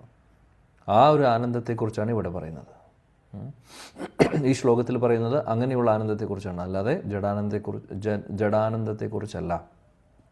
അപ്പോൾ ഭക്തിയുത സേവനങ്ങളിലൂടെ നമുക്ക് കിട്ടുന്ന ആ ഒരു ആനന്ദം ആത്മാനന്ദമാണ്, ആത്മീയ തലത്തിലുള്ള ആനന്ദമാണ് നമുക്ക് കിട്ടാൻ പോകുന്നത്, അല്ലെങ്കിൽ കിട്ടുന്നത്. അപ്പോൾ പ്രഭുപാദ് ഇതിനെക്കുറിച്ച് ഇവിടെ പറയുന്നു. അങ്ങനെ രജോ തമോ ഗുണങ്ങൾ കംപ്ലീറ്റ്ലി നമ്മളിൽ നിന്ന് പോകുന്നു, അല്ലേ? അത് ഓൾറെഡി ശ്ലോകത്തിലും പറഞ്ഞു. രജോ തമോ ഗുണങ്ങൾക്ക് ഒരുപാട് എഫക്റ്റുകളുണ്ട്. കാമം, അത്യാഗ്രഹം, അതേപോലെ തന്നെ തമോ ഗുണത്തിൽ വരുന്ന ഉറക്കം, അതേപോലെ മടി, അങ്ങനെയുള്ള കാര്യങ്ങളൊക്കെ, ഇതെല്ലാം തമോ ഗുണത്തിൻ്റെ ലക്ഷണങ്ങൾ. പിന്നെ അതായത് കഴിക്കാൻ പാടില്ലാത്ത കാര്യങ്ങൾ കഴിക്കുക, ചെയ്യാൻ പാടില്ലാത്ത കാര്യങ്ങൾ ചെയ്യുക, ഇതെല്ലാം രജോ തമോ ഗുണങ്ങളുടെ എഫക്റ്റുകളാണ്. ഇതെല്ലാം നമ്മുടെ ഹൃദയത്തിൽ നിന്ന് മാറിപ്പോകുന്നു എന്നാണ് പറയുന്നത്. മാത്രമല്ല സത്വഗുണത്തിലും പിന്നീട് പ്രഭുപാദ് പറയുന്നു, സത്വഗുണത്തിൽ നിന്ന് അപ്പുറത്ത് വസുദേവ സ്റ്റേറ്റ്, അല്ലെങ്കിൽ ശുദ്ധ സത്വഗുണത്തിലേക്ക് നമ്മൾ ഉയരുന്നു. അത്രയും ശക്തിയാണ് ഭക്തിയുത സേവനങ്ങൾക്കുള്ളത്. പ്രഭുപാദ് എന്നിട്ട് പറയുന്നു, ശുദ്ധ സത്വഗുണത്തിൽ നമ്മൾ എത്തുമ്പോൾ, ആ ഒരു അവസ്ഥയിൽ നമ്മൾ എത്തുമ്പോൾ ഭഗവാൻ കൃഷ്ണനെ നേരിട്ട് നമുക്ക് കാണുവാനുള്ള അവസരം കിട്ടുന്നു. അതാണ് പറയുന്നത്. പിന്നീട് പ്രധാനപ്പെട്ട ഒരു കാര്യം പ്രഭുപാദ് പറയുന്നു. എന്താണെന്ന് വെച്ചാൽ, ഒരു ഭക്തൻ അവരെപ്പോഴും സത്വഗുണത്തിലോ ശുദ്ധ സത്വഗുണത്തിലോ ആയിരിക്കും. അങ്ങനെയുള്ളൊരു അവസ്ഥയിലാവുമ്പോൾ അവർ ഒരിക്കലും ആരെയും ദ്രോഹിക്കില്ല എന്നുള്ളത്. ആർക്കും ബുദ്ധിമുട്ടുണ്ടാക്കില്ല, ആരെയും വേദനിപ്പിക്കില്ല. നേരെ മറിച്ച് രജോ ഗുണത്തിലും തമോ ഗുണത്തിലുള്ള ആളുകളെ വേദനിപ്പിക്കുന്നത് അതൊരു ഭാഗമാണ് അവരുടെ. അതായത് അത് ആ ഒരു നേച്ചറാണ് അവരുടെ. ഇപ്പോൾ നമ്മളൊരാളെ വേദനിപ്പിക്കുന്നുണ്ടെങ്കിൽ അത് രജോ ഗുണം കൊണ്ടോ തമോ ഗുണം കൊണ്ടായിരിക്കും. സത്വഗുണത്തിലുള്ള ഒരാൾ ഒരിക്കലും ആരെയും വേദനിപ്പിക്കില്ല. സത്വഗുണോ ശുദ്ധ സത്വഗുണത്തിൻ്റെ കാര്യം പിന്നെ പറയേണ്ട ആവശ്യമില്ല. ആ ഒരു കാര്യം കൂടെ ഇവിടെ നമ്മൾ മനസ്സിലാക്കുവാൻ വേണ്ടി പ്രഭുപാദ് പറയുന്നുണ്ട്. മറ്റുള്ളവരെ ദ്രോഹിക്കുക, മറ്റുള്ളവരെ ചീത്ത പറയുക, ബുദ്ധിമുട്ടിക്കുക, വാക്കുകൊണ്ടും അല്ലെങ്കിൽ പ്രവൃത്തി കൊണ്ടും നമ്മൾ വേദനിപ്പിക്കുക, ഇതെല്ലാം തമോ രജോ ഗുണത്തിൻ്റെ എഫക്റ്റുകളാണ്. അപ്പോൾ ഇതെല്ലാം നമുക്ക് വേണ്ട. ഭക്തനെ സംബന്ധിച്ച് അത് പാടില്ല. അങ്ങനെയുള്ള സംഭവങ്ങളൊന്നും പാടില്ല, അല്ലേ? അപ്പോൾ ഭക്തരായി കഴിഞ്ഞു കഴിഞ്ഞാൽ, അല്ലെങ്കിൽ ശരിയായിട്ടുള്ള പരിശുദ്ധ ഭക്തി ഹൃദയത്തിൽ വരുമ്പോൾ അങ്ങനെയുള്ള കാര്യങ്ങളൊക്കെ മാഞ്ഞു പോകും. അതാണ് പറയുന്നത്. ശ്രീല പ്രഭുപാദ് വേറൊരു കാര്യം കൂടെ പറയുന്നു. എന്താണെന്ന് വെച്ചാൽ, ഭക്തർക്ക് ഒരുപാട് നല്ല ഗുണങ്ങളുണ്ടാവും, ഒരുപാട് ക്വാളിറ്റീസ് ഉണ്ടാവും. ഭഗവാന്റെ ക്വാളിറ്റീസിലെ കുറേ ക്വാളിറ്റീസ് ഭക്തർക്കും കിട്ടുന്നു. ഇത് ഭാഗവത്തിൽ പറയുന്നുണ്ട് വേറെ ശ്ലോകങ്ങളിൽ. ദേവതമാരുടെ ക്വാളിറ്റീസ് കിട്ടുന്നു എന്ന് പറയുന്നു. ഈവൻ ഭഗവാന്റെ ക്വാളിറ്റീസും മുഴുവനും കിട്ടുന്നു എന്നുള്ളതല്ല, അതിലെ കുറച്ച് ഭാഗം നമുക്കും കിട്ടുന്നു. അതാണ് ഭക്തർക്ക് ഭഗവാൻ കൊടുക്കുന്നതാണത്. കാര്യം ആ ക്വാളിറ്റീസ് എല്ലാം. അത് നേരെ മറിച്ച് തമോ ഗുണ രജോ ഗുണത്തിലാണ് നമ്മൾ ജീവിക്കുന്നത് എന്നുണ്ടെങ്കിൽ ഒന്നൊരു ക്വാളിറ്റീസും നമുക്കുണ്ടാവുന്നില്ല. അങ്ങനെയുള്ള നല്ല ക്വാളിറ്റീസ് ഒന്നും ഉണ്ടാവില്ല. അതാണ് ഒരു കാര്യം കൂടെ പ്രഭുപാദ് ഇവിടെ പറയുന്നത്. ഇനി ഇവിടെ നമ്മൾ എവിടെ വരെ എത്തി? അനർത്ഥ നിർവൃത്തി കഴിഞ്ഞ് നിഷ്ഠ വരെ എത്തി, അല്ലേ? നിഷ്ഠ കഴിഞ്ഞാൽ എന്താണ്? രുചിയും ആസക്തിയുമാണ്. അപ്പോൾ ഈ ശ്ലോകത്തിൽ 19-ാം ശ്ലോകത്തിൽ നമുക്ക് കാണാം, തഥാ രജസ്തമോ ഭാവ കാമലോഭാദയശ്ചയേ, അല്ലെ? ആ ശ്ലോകം നമ്മൾ കണ്ടു. അവിടെ പറയുന്നു, രുചിയെക്കുറിച്ച് പറയുന്നു. അതായത് നമ്മുടെ രജോ ഗുണം തമോ ഗുണം ഉള്ള കാര്യങ്ങളൊക്കെ മാറിപ്പോയി നമുക്ക് സത്വഗുണത്തിലും ശുദ്ധസത്വഗുണത്തിലേക്ക് നമ്മൾ ഉയരുന്നു. അതായത് ഭൗതിക തലത്തിലുള്ള സാധനങ്ങളോടോ സംഗതികളോടോ നമുക്ക് ഒരു രുചിയും ഉണ്ടാവില്ല. നേരെ മറിച്ച് നമ്മുടെ രുചി എന്തിനോടായിരിക്കും? ഭക്തിയുത സേവനങ്ങളോടും ആത്മീയ തലത്തിലുള്ള കാര്യങ്ങളോടും മാത്രമായിരിക്കും നമ്മുടെ രുചി. അതാണ് നമ്മുടെ ടേസ്റ്റ് കൂടുന്നു. ഭക്തിയിലുള്ള ആ ഒരു സ്വാദ് കൂടുന്ന കാര്യം നമ്മൾ ഇവിടെ കാണാൻ സാധിക്കും. ഈ ഒരു ശ്ലോകത്തിൽ അത് പറയുന്നു. പിന്നെ ആസക്തി എന്ന് പറഞ്ഞു കഴിഞ്ഞാൽ എന്താണ്? സ്ഥിതം എന്ന് പറഞ്ഞു കഴിഞ്ഞാൽ ഫിക്സ് ആയിട്ടുള്ള അവസ്ഥ. അതായത് മുഴുവനായിട്ടും നമ്മൾ ആ ഭക്തിയിൽ ആസക്തരായിട്ടിരിക്കുന്ന അവസ്ഥ. അതും നമുക്ക് കാണാൻ സാധിക്കും ഈ ശ്ലോകത്തിൽ നിന്ന്. നോക്കൂ, അനാവിധം സ്ഥിതം സത്വേ. സ്ഥിതം, ആ ഒരു സ്ഥിതം എന്ന് പറഞ്ഞു കഴിഞ്ഞാൽ ഇവിടെ ആസക്തിയാണ് ഉദ്ദേശിക്കുന്നത്. അപ്പോൾ ഇവിടെ ഈ ശ്ലോകത്തിൽ നമുക്ക് കാണാൻ പറ്റുന്ന രുചിയും ആസക്തിയുമാണ്. അപ്പോൾ 9 സ്റ്റേജസിലെ രുചി ആസക്തി തന്നെയാണ് ശില വിശ്വനാഥ ചക്രവർത്തി ഠാക്കൂറും ഇവിടെ പറയുന്നത്, രുചിയെക്കുറിച്ചും ആസക്തിയെക്കുറിച്ചും. രുചി എന്ന് പറഞ്ഞു കഴിഞ്ഞാൽ എന്താണ്? ഭക്തിപരമായിട്ടുള്ള കാര്യങ്ങളിലുള്ള രുചി, ഭൗതിക തലത്തിലുള്ള കാര്യങ്ങളോടുള്ള രുചിയില്ലായ്മ, അത് നശിച്ചു പോകുന്നു, നമ്മളിൽ നിന്ന് നശിച്ചു പോകുന്നു. മാത്രമല്ല ആത്മീയ തലത്തിലുള്ള രുചി കൂടുന്നു. കൂട്ടത്തിൽ ആസക്തി എന്ന് പറഞ്ഞു കഴിഞ്ഞാൽ സ്ഥിതം, വളരെ ഫിക്സ് ആയിരിക്കും നമ്മൾ ഈ ഒരു മാർഗത്തിൽ, ഈ ഒരു പ്രോസസ്സിൽ നമ്മൾ വളരെ ആ ഒരു സ്ഥിതപ്രജ്ഞ എന്നൊക്കെ നമ്മൾ പറയും. അതായത് അങ്ങോട്ടും ഇങ്ങോട്ടും മാറാതെ നമ്മൾ വളരെ ഫിക്സായി ആ നിശ്ചയദാർഢ്യത്തോടു കൂടി നമ്മൾ മുന്നോട്ട് പോകുന്നു. പിന്നെ അതേപോലെ ആസക്തി എന്ന് പറയുമ്പോൾ ഒരു കാര്യം കൂടെ ഉണ്ട്. നമുക്ക് ആ ഒരു അറ്റാച്ച്മെൻറ്റ്, എന്തിനോടാണ് അറ്റാച്ച്മെൻറ്റ്? ആത്മീയ തലത്തിലുള്ള കാര്യങ്ങളോട്. ഇപ്പോൾ നമ്മുടെ ആസക്തി എന്തിലാണുള്ളത്? ഭൗതിക തലത്തിലുള്ള കാര്യങ്ങളോട്. അതാണ് പ്രശ്നം. എന്നാൽ അത് മാറി നേരെ തിരിയും. അത് ആത്മീയ തലത്തിലുള്ള അറ്റാച്ച്മെൻറ്റായി മാറുന്നു. അതാണ് ശ്ലോകം 19 പറയുന്നത്. അപ്പോൾ രുചിയും ആസക്തിയുമായി. അപ്പോൾ 14 സ്റ്റേജസായി ഇതുവരെ. ഓക്കെ, ഇനി നമുക്ക് 20ാമത്തെ ശ്ലോകം നോക്കാം.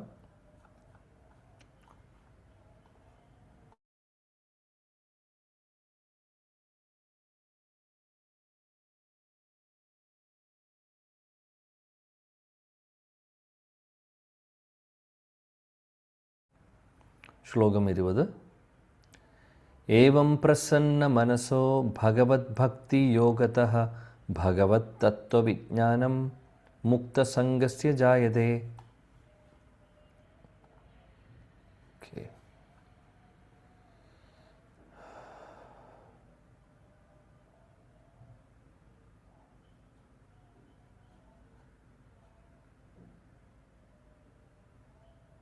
കലാദേവി മാതാജി വായിക്കൂ.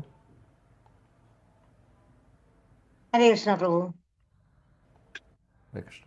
ഓം നമോ ഭഗവതേ വാസുദേവായ. ഓം ശ്രീകൃഷ്ണ പരമാത്മേ നമഃ. വിദ്യതേ ഹൃദയ ഗ്രന്ഥിഃ ചിന്ത്യതേ സർവ സംശയാഃ ക്ഷീയന്തേ ചാസ്യ കർമാണി ദൃഷ്ടയേവാത്മനീശ്വരേ. വിവർത്തനം വായിക്കണോ പ്രഭുജി?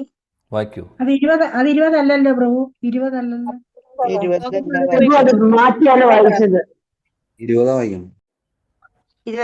സോറി പ്രഭു, പേജ് മറഞ്ഞുപോയി കാറ്റത്ത്. സോറി. ഏവം പ്രസന്ന മനസോ ഭഗവൽ ഭക്തി യോഗതഃ ഭാഗവത തത്വവിജ്ഞാനം മുക്തസംഗസ്യ ജായതേ. വിവർത്തനം ബൈ ശ്രീല പ്രഭുപാദ് കി ജയ്. അപ്രകാരം ശുദ്ധ സത്വഗുണത്തിൽ സ്ഥാപിതമാകയാൽ ഭഗവത് ഭക്തിയുത സേവന സമ്പർക്കത്തിലൂടെ ഉത്തേജിതനായ മനസ്സോടുകൂടിയ ഒരാൾ സമസ്ത ഭൗതിക സംസർഗത്തിൽ നിന്നും സ്വതന്ത്രമായി മോക്ഷാവസ്ഥയിൽ പരമദിവ്യോത്തമ പുരുഷനെ സംബന്ധിച്ച ഉത്തമ ശാസ്ത്രീയ ജ്ഞാനം നേടുന്നു. ഹരേ കൃഷ്ണ പ്രഭു. Thank you. ഇവിടെ പറയുന്നു ഏവം പ്രസന്ന മനസ്സോ ഭഗവത് ഭക്തി യോഗത ഭഗവത് തത്വവിജ്ഞാനം മുക്തസംഗസ്യ ജായതേ. അപ്പോൾ നേരത്തെ കഴിഞ്ഞ ശ്ലോകത്തിൽ നമ്മൾ ശുദ്ധ സത്വഗുണത്തിലെ ആ ഒരു സ്റ്റേജിലേക്ക് എത്തുന്ന കാര്യം നമ്മൾ പറഞ്ഞിരുന്നു. ഭക്തിയുത സേവനങ്ങളിലൂടെ അല്ലേ, ഭക്തിയുത സേവനങ്ങളിലൂടെ നമുക്ക് ശുദ്ധസത്വ ഗുണത്തിലേക്ക്, അല്ലെങ്കിൽ ശുദ്ധസത്വ ഗുണത്തിലാണ് നമുക്ക് പരിശുദ്ധ ഭക്തി സേവനങ്ങൾ ചെയ്യാൻ സാധിക്കുന്നത്. രണ്ടും പാരലലി, അല്ലെങ്കിൽ രണ്ടും അതായത് സത്വഗുണത്തിൻ്റെ മുകളിലാണ് ശുദ്ധസത്വഗുണം. അത് മനസ്സിലാക്കണം. തമോ ഗുണം, രജോ ഗുണം, സത്വഗുണം, പിന്നെ ശുദ്ധസത്വഗുണം. ശുദ്ധസത്വം എന്ന് പറഞ്ഞു കഴിഞ്ഞാൽ സത്വഗുണത്തിനും മുകളിലാണ്. ആ ഒരു അവസ്ഥ എന്ന് പറയുമ്പോൾ നമ്മൾ പറഞ്ഞിരുന്നു പരിശുദ്ധ ഭക്തി വരുന്ന സ്റ്റേജാണ് അശുദ്ധ സത്വഗുണം എന്ന് പറയുന്നത്. ഇവിടെ പറയുന്നു അങ്ങനെ ഭക്തിയുത സേവനങ്ങളിലൂടെ ആ ശുദ്ധ സത്വ ആ സ്റ്റേറ്റിൽ, അല്ലെങ്കിൽ ആ ഒരു വസുദേവ പ്ലാറ്റ്ഫോമിൽ വെച്ച് എന്താണ് സംഭവിക്കുന്നത്? ജ്ഞാനവും വിജ്ഞാനവും വേണ്ടതായിട്ടുള്ള എല്ലാ തത്വവിജ്ഞാനം, ഭഗവാനെക്കുറിച്ചുള്ള എല്ലാ തത്വങ്ങളും ജ്ഞാനവും വിജ്ഞാനവും ഒക്കെ കിട്ടുന്നു ആ വ്യക്തിക്ക്. ആരാണോ ആ ഒരു അവസ്ഥയിലുള്ളത് അവർക്ക് ലഭിക്കുന്നു. കൂട്ടത്തിൽ ഭൗതിക തലത്തിലുള്ള എല്ലാ കാര്യങ്ങളിൽ നിന്ന് അവർ അതിൽ നിന്ന് പുറത്തു വരുന്നു എന്നുള്ളത്, അതായത് മുക്താവസ്ഥയിൽ ആവുന്നു, മുക്തരാകുന്നു. മുക്തസംഗസ്യ ജായതേ, മുക്തി കിട്ടുന്നു എന്ന് പറയുന്നു. മുക്തി കിട്ടുക എന്ന് പറഞ്ഞു കഴിഞ്ഞാൽ എന്താണ്? മോക്ഷം എന്ന് പറയുമ്പോൾ പല അർത്ഥങ്ങളും ഉണ്ട് അതിനകത്ത്. മുക്തി എന്ന് ഇവിടെ ഉദ്ദേശിക്കുന്നത് ഭൗതിക തലത്തിലുള്ള ആ ഒരു സംഘത്തിൽ നിന്ന് നമ്മൾ പുറത്തേക്ക്, അല്ലെങ്കിൽ ആത്മീയ തലത്തിലേക്ക് നമ്മൾ ഉയരുന്നു. അതാണ് ഇവിടെ പറയുന്നത്. ശിലപ്രഭാജി ഭാവാർത്ഥത്തിൽ പറയുന്നു, ആയിരക്കണക്കിന് ബഹുനാം ജന്മനാമന്തേ ജ്ഞാനവാമം പ്രപത്യതേ വാസുദേവം സർവമിതി സ മഹാത്മാസ്തുർലഭ. ഒരുപാട് ജന്മജന്മാന്തരങ്ങൾ കഴിഞ്ഞിട്ടാണ് ഒരാൾക്ക് ഭക്തിയുത സേവനങ്ങൾ ചെയ്യാനുള്ള ഒരു അവസരം കിട്ടുന്നത്. പിന്നീട് വേറൊരു കാര്യം കൂടെ പ്രഭുപാദ് നമ്മൾ ഓർമ്മിപ്പിക്കുന്നത് എന്താണെന്ന് വെച്ചാൽ, ഒരുപാട് ആളുകളിൽ വെച്ച്, ആയിരക്കണക്കിന് ആളുകളിൽ വെച്ച് ഒരാളായിരിക്കും ഭക്തി മാർഗത്തിലേക്ക് വരുന്നത്. ഇനി ആ ഒരാൾക്ക് പെർഫെക്ഷൻ കിട്ടിക്കൊള്ളുന്നില്ല. അങ്ങനെയുള്ള അതായത് 10,000-കണക്കിന് ആളുകളിൽ നിന്ന് ഒരാൾ ഭക്തിയിലേക്ക് വരുന്നു. അങ്ങനെ കുറേ ആളുകളുണ്ടെന്ന് വെക്കുക. ആ കൂട്ടത്തിൽ ആ ഒരാളെ പോലെ വേറെ കുറേ ആളുകൾ, അതിൽ വെച്ച് ഒരാൾക്കും, അങ്ങനെ ഒരു 10,000-കണക്കിന് ആളുണ്ടെങ്കിൽ അതിൽ ഒരാൾക്കായിരിക്കും പെർഫെക്ഷൻ കിട്ടുന്നത്, അതായത് അല്ലെങ്കിൽ ആ പരിശുദ്ധ ഭക്തിയിലേക്ക് എത്തുന്നത്. അതിൻ്റെ അർത്ഥം എന്താണെന്ന് വെച്ചാൽ, ആ പരിശുദ്ധ ഭക്തിയിലേക്ക് എത്തുക എന്ന് പറയുന്നത് എളുപ്പമുള്ള കാര്യമല്ല, ഒരുപാട് ബുദ്ധിമുട്ടുള്ള റെയറായിട്ടുള്ള കാര്യമാണ്. സാധിക്കാത്തതല്ല, സാധിക്കുന്ന കാര്യമാണ്. സാധിക്കാനുള്ള വഴികളും നമുക്ക് ശാസ്ത്രങ്ങൾ പറഞ്ഞു തരുന്നു, ആചാര്യന്മാർ, ഗുരുജനങ്ങൾ പറഞ്ഞു തരുന്നുണ്ട്. പക്ഷേ അത് അത്ര ഈസി അല്ല എന്നുള്ളതാണ് പറയുന്നത്. റെയറാണ്. കാര്യം ഈ ഒരു ആഗ്രഹങ്ങൾ മാറിയാലല്ലേ ഹൃദയത്തിലുള്ള അനർത്ഥങ്ങൾ പോകണം, ഹൃദയത്തിലുള്ള ഭൗതിക തലത്തിലുള്ള ആഗ്രഹങ്ങൾ മാറിപ്പോകണം. ഇങ്ങനെയൊക്കെ അതൊക്കെ എളുപ്പത്തിൽ സംഭവിക്കുന്നതാണോ? അല്ല. കാര്യം എന്താണെന്ന് വെച്ചാൽ, നമ്മൾ ജന്മജന്മാന്തരങ്ങളായിട്ട് ഈ ഒരു ആസക്തി, ഭൗതിക തലത്തിലുള്ള ആസക്തിയുടെ പിടിയിലാണ് ഇരിക്കുന്നത്. നമ്മൾ അങ്ങനെയുള്ള കാര്യങ്ങളിലാണ് ചെയ്തിട്ടുള്ളത്, അങ്ങനെയുള്ള കാര്യങ്ങളോടാണ് നമുക്ക് താല്പര്യം. അങ്ങനെ ചെയ്ത് അത് നമ്മുടെ ജീവിതത്തിൻ്റെ ഭാഗമായി മാറിയിരിക്കുന്നു. ഇനി അവിടെ നിന്ന് നമ്മൾ പുറത്തു വരണമെങ്കിൽ എളുപ്പമല്ല. അതാണ് ഒരുപാട് അതിൽ പണിയുണ്ട് എന്നുള്ള പറയുന്നത്. ഇവിടെ പ്രഭുപാദ് അതിനെക്കുറിച്ച് പറഞ്ഞതിന് ശേഷം പിന്നെ പറയുന്നു,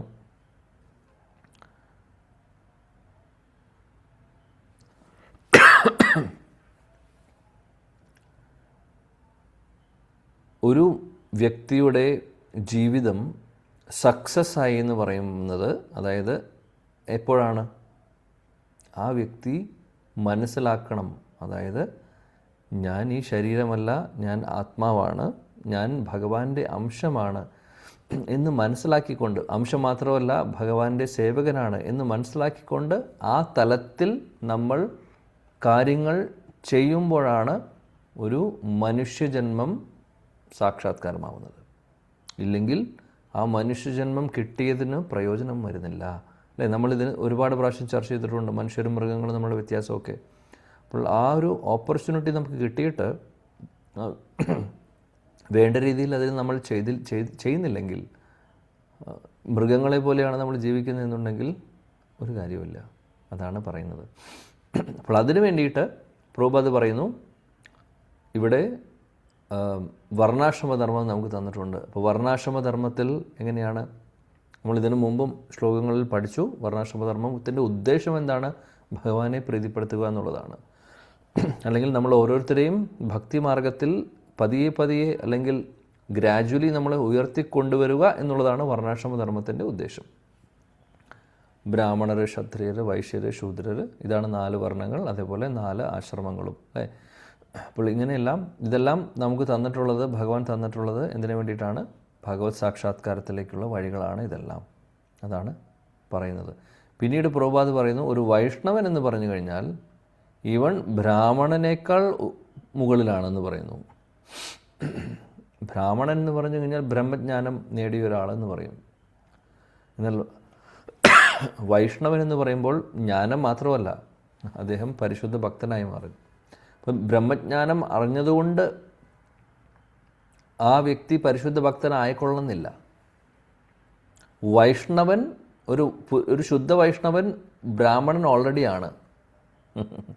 ഒരു ശുദ്ധ വൈഷ്ണവൻ എന്ന് പറഞ്ഞു കഴിഞ്ഞാൽ അദ്ദേഹം ബ്രാഹ്മണിക്കൽ ക്വാളിറ്റീസ് എല്ലാം അദ്ദേഹത്തിനുണ്ടാവും. ഒരു ബ്രാഹ്മണന് വേണ്ടതായിട്ടുള്ള എല്ലാ ഗുണങ്ങളും ഓട്ടോമാറ്റിക്കലി ഉണ്ടാവും.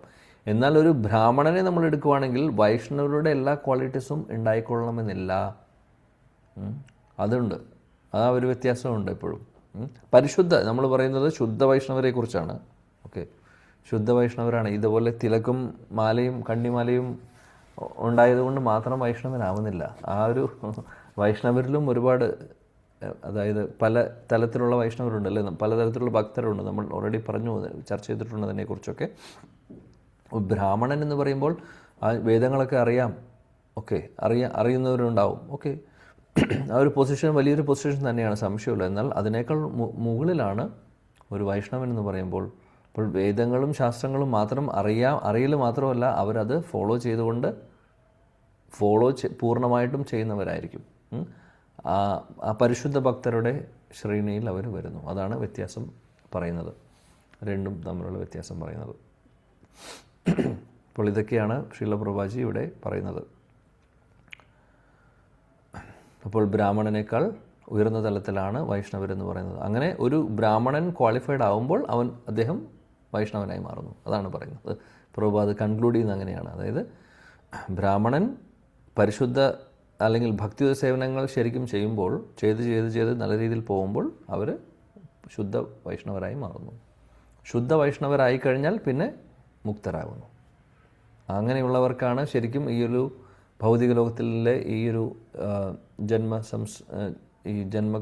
ജന്മങ്ങൾ, അതായത് ജന്മമൃത്യു ജരാവ്യാധി അല്ലെങ്കിൽ മറ്റുള്ള ഈ രജോ ഗുണം, തമോ ഗുണം അല്ലെങ്കിൽ സത്വഗുണത്തിൽ നമ്മൾ ഇൻക്ലൂഡ് ആവുന്ന ഇവിടെയുള്ള ആ ഒരു ഗുണങ്ങളുടെ പ്രഭാവത്തിൽ നിന്ന് രക്ഷ നേടാൻ സാധിക്കുന്നത്.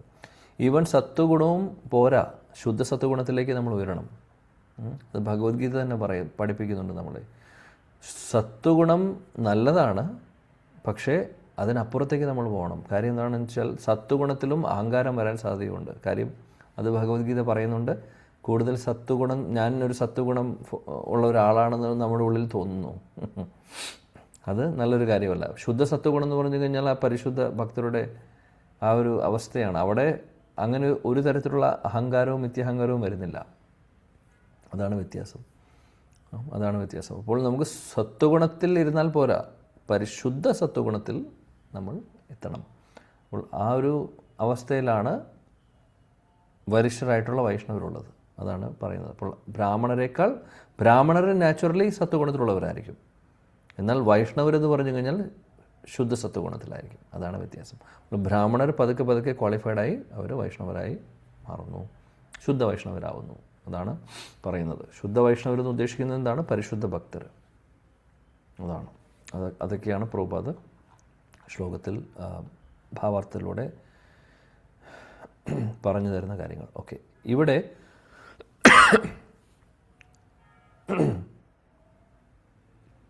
ഇവിടെ എന്താണ് പറയുന്നത്?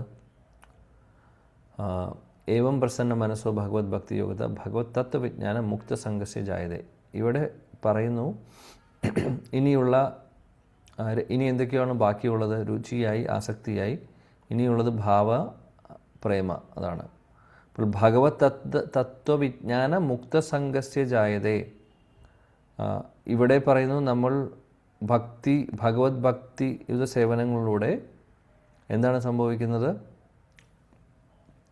നമ്മൾ ആ പരിശുദ്ധ ഭക്തിയിലേക്ക്, അല്ലെങ്കിൽ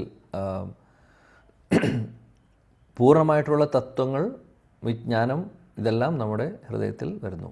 തത്വങ്ങളെല്ലാം മനസ്സിലാക്കാൻ സാധിക്കുന്നു. ജ്ഞാനം മാത്രമല്ല, വിജ്ഞാനം തമ്മിലുള്ള വ്യത്യാസം എന്താണ്? ഒന്ന് നമ്മൾ എക്സ്പീരിയൻസ് ചെയ്യുന്നത്, അല്ലെങ്കിൽ അത് നമ്മൾ വെറും തിയറി മാത്രമല്ല, അത് എക്സ്പീരിയൻസ് ചെയ്യുമ്പോഴാണ് അത് വിജ്ഞാനമാവുന്നത്. അതേപോലെ മുക്ത സംഘസ്യ ജായതേ. അപ്പോൾ ഇവിടെ ഈ ഒരു ശ്ലോകത്തിൽ ആചാര്യർ പറയുന്നത് അതാണ്. ഇവിടെ അവസാനത്തെ സ്റ്റേജായി കാര്യം, മുക്തി കിട്ടുന്ന അവസ്ഥയായി. അപ്പോൾ അതാണ് പറയുന്നത് ഭാവ, അതേപോലെ പ്രേമ. ഈ ഒരു സ്റ്റേജസ് ആണ് ഇവിടെ പറയുന്നത്. ഇനി ശ്രീല വിശ്വനാഥ ചക്രവർത്തി ഠാക്കൂറിൻ്റെ 4 കാര്യങ്ങൾ ബാക്കിയുണ്ട്. 10 വരെയാണ് നമ്മൾ കഴിഞ്ഞ ശ്ലോകം വരെ പറഞ്ഞത്. ഇവിടെ അദ്ദേഹം പറയുന്നു, ഇവിടെ രതി എന്ന് പറയുന്ന ഒരു കാര്യം. രതി എന്ന് പറഞ്ഞു കഴിഞ്ഞാൽ ആസക്തിയുടെ തൊട്ട് മുകളിലുള്ള സ്റ്റേജാണ്. അല്ലെങ്കിൽ ഭാവ എന്ന് പറയുന്ന ഒരു സ്റ്റേജാണ് രതി. അത് ആചാര്യന്മാർ അങ്ങനെ ഒരു എക്സ്പ്ലനേഷൻ പറയുന്നുണ്ട്. പ്രേമ എന്ന് പറയുമ്പോൾ ആ കൃഷ്ണപ്രേമം എന്ന് പറയുന്നത്, പരിശുദ്ധ പ്രേമം, കൃഷ്ണപ്രേമം, അതാണ് പ്രേമം. പിന്നീട് ഇവിടെ 13ാമത്തെ സ്റ്റേജ് പറയുന്നത് എന്താണെന്ന് വെച്ചാൽ ദർശനം എന്നുള്ള ഒരു സ്റ്റേജ് പറയുന്നുണ്ട്. ദർശനം എന്ന് പറയുന്ന സ്റ്റേജ് എന്ന് പറഞ്ഞു കഴിഞ്ഞാൽ വിജ്ഞാനത്തെയാണ് ഉദ്ദേശിക്കുന്നത്. അതായത് നമ്മളിത് എക്സ്പീരിയൻസ് ചെയ്യുന്നു, അനുഭവിക്കുന്നു, ആ അനുഭവം ഉണ്ടാവുന്നു. അതാണ് 13 ദർശനം.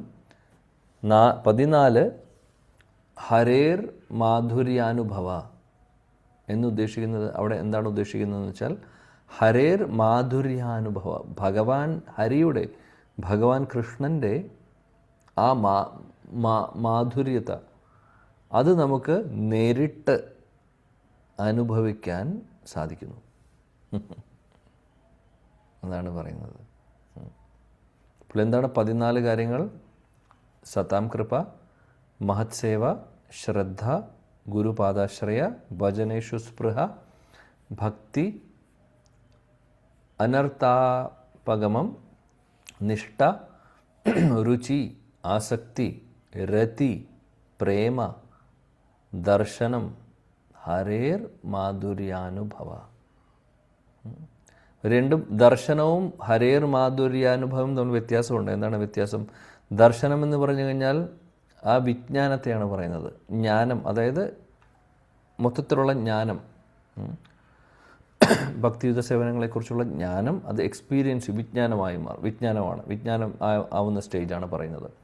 എന്നാൽ അതിനേക്കാൾ തൊട്ട് മുകളിലാണ് ഭഗവാന്റെ മാധുര്യത്തെ നേരിട്ട് എക്സ്പീരിയൻസ് ചെയ്യുന്നത്. അപ്പോൾ അറിവുണ്ടായി, അറിവ് വിജ്ഞാനമായി മാറി, പക്ഷേ ഇത് നേരിട്ട് ഭഗവാന്റെ ആ മാധുര്യത നേരിട്ട് നമ്മൾ എക്സ്പീരിയൻസ് ചെയ്യുന്ന അവസ്ഥയാണ് ഹരേർ മാധുര്യാനുഭവ എന്ന് പറയുമ്പോൾ. അപ്പോൾ അത് തൊട്ട് മുകളിലുള്ള അവസ്ഥയാണ്. അപ്പോൾ ഈ ഒരു ഏറ്റവും മുകളിലുള്ള ആ ഒരു ചവിട്ടുപടിയാണ് ഹരേർ മാധുര്യാനുഭവ. ഇത് എങ്ങനെയാണ് സാധിക്കുന്നത്? നമ്മൾ മുക്തരായി ഭഗവാന്റെ അടുത്ത് പോയി ഭഗവാന്റെ കൂടെ ലീലകളിൽ നമ്മൾ പങ്കെടുക്കുമ്പോൾ നമുക്ക് അനുഭവിക്കാൻ സാധിക്കും. ഈ ഒരു ഹരേർ മാധുര്യാനുഭവ ഇത് നമുക്ക് സാധിക്കും. അതാണ് ഇവിടെ പറയുന്നത്. ഇനി അത് അവിടെ പോവാതെ നമുക്ക് മനസ്സിലാക്കാൻ സാധിക്കുമോ? അപ്പോൾ ഒരു സാധകരെ സംബന്ധിച്ച് നമ്മൾ ഭക്തി സേവനങ്ങൾ പ്രാക്ടീസ് ചെയ്യുമ്പോൾ ഈ കാര്യങ്ങളൊക്കെ നാരദമുനിക്ക് കിട്ടിയതുപോലെ ഭഗവാന്റെ ദർശനം കിട്ടുന്നുണ്ട് അവിടെ നാരദമുനിക്ക്. ആ ഒരു ഭാവഭക്തി അദ്ദേഹത്തിൻ്റെ ഹൃദയത്തിൽ വരുന്നുണ്ട്. അദ്ദേഹത്തിൻ്റെ ശരീരത്തിൽ അഷ്ടസാത്വിക വികാരങ്ങൾ വരുന്നു. കൂട്ടത്തിൽ ആ പ്രേമം വരുന്നേക്കാൾ തൊട്ടുമുമ്പ് ഭഗവാൻ ദർശനം കൊടുക്കുന്നുണ്ട്. ആ ലാസ്റ്റ് സ്റ്റേജിലെത്തുമ്പോൾ ദർശനം കൊടുക്കുന്നുണ്ട് ഭഗവാൻ. പക്ഷേ ഒരു കാര്യം പറയുന്നുണ്ട് അവിടെ ഭഗവാൻ, അതായത് കുറച്ചും കൂടെ ശുദ്ധരാവാനുണ്ട്, കുറച്ചും കൂടെ ശുദ്ധീകരണം നടക്കാനുണ്ട്. അതുകൊണ്ട് ഇനി ഈ ഒരു ജന്മത്തിൽ നിനക്ക് എന്നെ കാണാൻ സാധിക്കില്ല, അടുത്ത ജന്മത്തിൽ അല്ലെങ്കിൽ ഈ ഒരു ജന്മം കഴിയുന്നതോടുകൂടി നീ എൻ്റെ അടുത്തേക്ക് വന്നിരിക്കും എന്ന് ഭഗവാൻ അവിടെ ഉറപ്പ് പറയുന്നുണ്ട്. അതുകൊണ്ട് മഹാഭാഗവതർ നിനക്ക് എന്താണോ പറഞ്ഞു തന്നിട്ടുള്ളത് അതെല്ലാം വേണ്ട രീതിയിൽ ഫോളോ ചെയ്തോളാൻ പറഞ്ഞു. ഭഗവാൻ അവിടെ ഇൻസ്ട്രക്ഷനും കൊടുക്കുന്നുണ്ട്. അപ്പോൾ ആ ഒരു കാര്യമാണ്, അതായത് അപ്പോൾ ആ ഒരു സ്റ്റേജ് വരെ നമുക്ക് ഇവിടെ ഇരുന്ന് അല്ലെങ്കിൽ ഈ ഒരു സാധന ഭക്തിയിൽ നമുക്ക് അനുഭവിക്കാൻ പറ്റുന്നതാണ്. എന്നാൽ ഈ ഭാവഭക്തി കഴിഞ്ഞാൽ പ്രേമഭക്തി എന്ന് പറയുമ്പോൾ അത് പിന്നെ അവിടെ നിന്നൊരു വീഴ്ച നമുക്ക് സംഭവിക്കില്ല. അവിടെ നിന്നും പിന്നെ ഒരു വീഴ്ചയില്ല. ഭാവഭക്തി വരെ ഒരു പക്ഷേ നമുക്ക് ചിലപ്പോൾ വീഴ്ച സംഭവിക്കാം. ഇപ്പോൾ ഭരത മഹാരാജൻ്റെ ഉദാഹരണം നോക്കിക്കഴിഞ്ഞാൽ അദ്ദേഹം ഭാവഭക്തിയുടെ സ്റ്റേജ് വരെ എത്തിയിട്ടുണ്ടായിരുന്നു. തൊട്ടപ്പുറത്ത് പ്രേമമാണ്. പ്രേമഭക്തിയിലേക്ക് എത്തിയിട്ടുണ്ടായിരുന്നെങ്കിൽ, ആ ഒരു സ്റ്റേജിലേക്ക് എത്തിയിരുന്നെങ്കിൽ അദ്ദേഹത്തിന് ഒരു വീഴ്ച സംഭവിക്കില്ലായിരുന്നു. നാരദമുനിയും ഭാവഭക്തി വരെ എത്തി, പക്ഷേ അദ്ദേഹം ഉടനെ പ്രേമ സ്റ്റേജിലേക്ക് കടന്നു. അങ്ങനെയാണ് പിന്നീട് ആ ശരീരം കഴിയുമ്പോൾ നാരദമുനി ആ ശൂദ്രപുത്രൻ്റെ മകനായിട്ടുള്ള ആ ഒരു ശരീരം ഉപേക്ഷിച്ച് പിന്നീട് അദ്ദേഹം നാരദമുനിയുടെ ശരീരത്തിലേക്ക് അല്ലെങ്കിൽ നാരദമുനിയായി മാറുന്നു അദ്ദേഹം. ഭരത മഹാരാജന് വീണ്ടും ജന്മമെടുക്കേണ്ടി വന്നു. ജഡഭരതനായി മാനായി മാറുന്നു, പിന്നെ ജഡഭരതനായി മാറുന്നു, പിന്നീടാണ് പോകുന്നത്. എന്നാൽ നാരദമുനിക്ക് ഡയറക്റ്റ്ലി ഭാവഭക്തിയിൽ നിന്ന് അടുത്ത സ്റ്റേജിലേക്ക് അദ്ദേഹത്തിന് കയറാൻ സാധിച്ചു. അപ്പോൾ ആ ഒരു കാര്യം കൂടെ നമ്മൾ ഓർക്കാം. ഭാവഭക്തി വരെ സാധകരെ സംബന്ധിച്ച് താഴോട്ട് വീഴാനുള്ള സാധ്യത ഉണ്ട്. എന്നാൽ പ്രേമഭക്തിയിലേക്ക് പ്രവേശിച്ചാൽ പിന്നെ ഒന്നുമില്ല. അപ്പോൾ ആ ഒരു സ്റ്റേജ് എന്ന് പറഞ്ഞു കഴിഞ്ഞാൽ, ഇപ്പോൾ പ്രേമഭക്തി എന്ന് പറയുന്ന ഒരു സ്റ്റേജ് എന്ന് പറഞ്ഞു കഴിഞ്ഞാൽ നമ്മൾ മുക്തരായ അവസ്ഥ തന്നെയാണ്. നമ്മൾ മുക്തരായ അവസ്ഥയാണ്. അതാണ് ഇവിടെ മുക്തസംഗസ്യജായത പറയുന്നത്. അതാണ് ഈ ശ്ലോകങ്ങളിൽ നിന്ന് നമ്മൾ പഠിക്കുന്നത്. ഇനി ബാക്കിയുള്ള ശ്ലോകങ്ങൾ 21, 22 നമുക്ക് അടുത്ത ക്ലാസ്സിൽ നോക്കാം. ഹരേ കൃഷ്ണ കൃഷ്ണ കൃഷ്ണ ഹരേ ഹരേ, ഹരേ രാം രാം രാം ഹരേ ഹരേ. ഗ്രന്ഥരാജ് ശ്രീമദ് ഭാഗവതം की जय, जगद्गुरु शिल प्रभुपाद की जय, समवेद गौर भक्तवृंद की जय, शचिनंदन श्री गौर हरि की जय. जय जय श्री राधे श्याम. Thank you. ഹരേ കൃഷ്ണ. ഹരേ കൃഷ്ണ. എല്ലാവരും വരിക. അതിലൂടെ 3 പ്രാവശ്യം ഹരേ കൃഷ്ണ മഹാമന്ത്രം പ്രവചിക്ക് വേണ്ടി പറയാം. ഹരേ കൃഷ്ണ.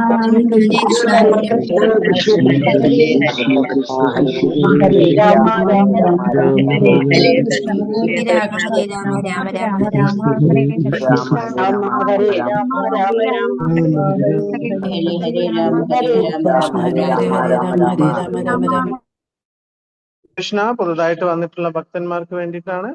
തിങ്കൾ, ചൊവ്വ, ബുധൻ വൈകുന്നേരം 8:30 എല്ലാവരും മറക്കാതെ എല്ലാവരും പാർട്ടിസിപ്പേറ്റ് ചെയ്യാം. ഹരേ കൃഷ്ണ. വംശകൽപതരൂപേച കൃപാ സിന്ധുഭ്യശ്ച പതിതാനാം പാവനേഭ്യോ വൈഷ്ണവേഭ്യോ നമോ നമഃ. अनेक कोटि वैष्णव वृंद की हरिनाम संकीर्तन यज्ञ की हरे कृष्णा महामंत्र की श्रील प्रभुपाद की जय. श्री अनंत पद्मनाभ स्वामी की जय. हरे कृष्ण प्रभुजी. ഹരേ കൃഷ്ണ. എന്തെങ്കിലും സംശയങ്ങൾ ആർക്കെങ്കിലും ഉണ്ടെങ്കിൽ അടുത്ത ക്ലാസ്സിൽ ചോദിക്കാം. ഓക്കെ. ഹരേ കൃഷ്ണ പ്രഭു. എന്തെങ്കിലും കൃഷ്ണ പ്രഭുജി. താങ്ക് യു പ്രഭുജി. ഹരേ കൃഷ്ണ പ്രഭുജി. ഹരേ കൃഷ്ണ. ഹരേ കൃഷ്ണ പ്രഭു.